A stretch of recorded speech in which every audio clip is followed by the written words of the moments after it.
एक मुस्लिम होकर हमेशा मुसलमानों में मोदी सरकार के प्रति एक अच्छी भावना भरने की कोशिश करने वाले, विपक्ष की तरफ से मुसलमानों में बीजेपी की मुस्लिम विरोधी धारणा को खत्म करने की कोशिश करने वाले, मुसलमानों को यह एहसास कराने की कोशिश करने वाले कि कांग्रेस से ज्यादा मोदी सरकार में मुस्लिमों के हित में काम हुए हैं। मुख्तार अब्बास नकवी नरेंद्र मोदी कैबिनेट से इस्तीफा दे चुके हैं। राज्यसभा में उनका कार्यकाल गुरुवार को खत्म हो गया, लेकिन नकवी के लिए ये कहना गलत नहीं होगा कि सितारों से आगे जहां और भी है। जो लोग सोच रहे हैं कि अब मुख्तार अब्बास नकवी का राजनीति से नाता खत्म हो गया क्योंकि अब ना वो मंत्री रहे और ना ही सांसद, उन्हें किसी और की नहीं बल्कि मुख्तार अब्बास नकवी की ही बात पर गौर कर लेना चाहिए। उन्हें किसी और को नहीं बल्कि अपने मुस्लिम भाई मुख्तार अब्बास नकवी को ही सुन लेना चाहिए।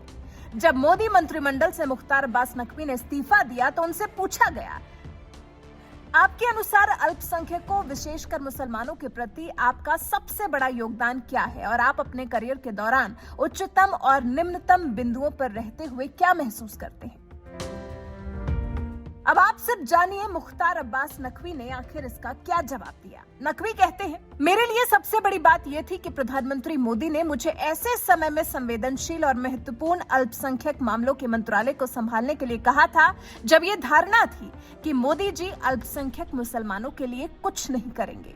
लेकिन इस सरकार ने ये साबित कर दिया है कि बिना भेदभाव के विकास किया जा सकता है और मैंने उनके सहयोग से उस प्रतिबद्धता को पूरा किया है। विरोधी भी ये आरोप नहीं लगा सकते कि हमने विकास को लेकर मुसलमानों के साथ भेदभाव किया है। फिर नकवी ने आंकड़े भी दिए कि क्यों वो मोदी राज में मुसलमानों से किसी तरह का भेदभाव नहीं होने का दम भर रहे हैं। नकवी कहते हैं, मेरे कार्यकाल के दौरान लगभग 5.5 करोड़ अल्पसंख्यक छात्रवृत्तियां वितरित की गईं, जिसके परिणाम स्वरूप विशेष रूप से अल्पसंख्यक लड़कियों के बीच छोड़ने वालों की संख्या 73% से 32% तक कम हो गई। मुझे विश्वास है कि ये जल्द 0 पर पहुंच जाएगी। मैंने हुनर हाट की स्थापना की, जिसने अल्पसंख्यक समुदायों के कारीगरों और शिल्पकारों को अपने उत्पादों को बेचने के लिए एक मंच प्रदान किया। आज देश भर में 41 हुनर हाट हैं और इनके माध्यम से 10 लाख से ज्यादा कारीगरों को रोजगार मिला है। 3 लाख से ज्यादा लोगों ने हुनर हाट के लिए नामांकन किया है और मुफ्त में स्टॉल लगा सकते हैं। उन्हें सरकारी ई-मार्केटिंग की जगहों से भी फायदा हो रहा है। इसके बाद जैसे कयास है कि नकवी को उपराष्ट्रपति पद का उम्मीदवार बनाने के बारे में एनडीए सोच रही है, इसको लेकर नकवी से पूछा गया कि क्या आपको नहीं लगता कि बीजेपी के पास एक मुस्लिम चेहरा होना चाहिए और क्या भारत के उपराष्ट्रपति का पद सांकेतिक रूप में दिया जाना चाहिए? इस पर मुख्तार अब्बास नकवी बोले, मैंने अपने सार्वजनिक जीवन में कभी भी अपने लिए किसी विशेष पद की अपेक्षा नहीं की थी। मुझे जो भी दिया गया मैंने अपने सर्वोत्तम प्रयास से उसे पूरा किया है। इसके बाद नकवी से यह भी पूछा गया, आपको क्या लगता है कि मुसलमान बीजेपी को वोट क्यों नहीं देते? क्या पार्टी में अन्य लोग आपके विचार साझा करते हैं? इसके जवाब में नकवी ने कहा, ऐसा नहीं है, ये उम्मीदवार की क्षमता पर निर्भर करता है। पार्टी जीत के आधार पर उम्मीदवारों का चयन करती है। बीजेपी टिकट टोकन में विश्वास करती है। आपको उन्हें सशक्त बनाने और उनकी मदद करने के प्रयासों की आवश्यकता है। पिछली सरकारें रिपोर्ट लाई, लेकिन अल्पसंख्यकों के लिए क्या किया? बीजेपी मुस्लिम बहुल इलाकों में प्रगतिशील पंचायतों का आयोजन कर ये संदेश देने के लिए कोशिश करती है कि हमारी सरकार सबके लिए है।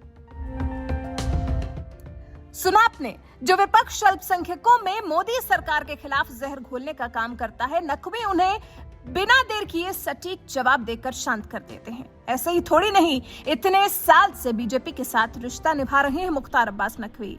उनका और बीजेपी का साथ काफी पुराना है। यकीन न हो तो डालिए एक नजर। नकवी पहली बार 1998 में लोकसभा का चुनाव जीते। वाजपेयी सरकार में सूचना और प्रसारण मंत्रालय में राज्य मंत्री बनाए गए।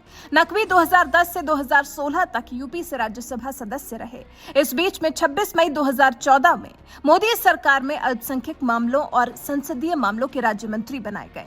2016 में झारखंड से राज्यसभा भेजे गए। 12 जुलाई 2016 को नजमा हेपतुल्ला के इस्तीफे के बाद उन्हें अल्पसंख्यक मामलों के मंत्रालय का स्वतंत्र प्रभार मिला।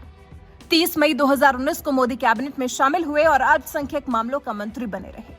और अब जब वो अपने पद से, सांसदीय और मंत्रालय से इस्तीफा दे चुके हैं, तो भी अब भी वो बीजेपी के नेता कहलाए जाते रहेंगे। और मुख्तार अब्बास नकवी इस पद को लेकर भी, बीजेपी के नेता कहलाए जाने को लेकर भी गर्वान्वित महसूस करते हैं।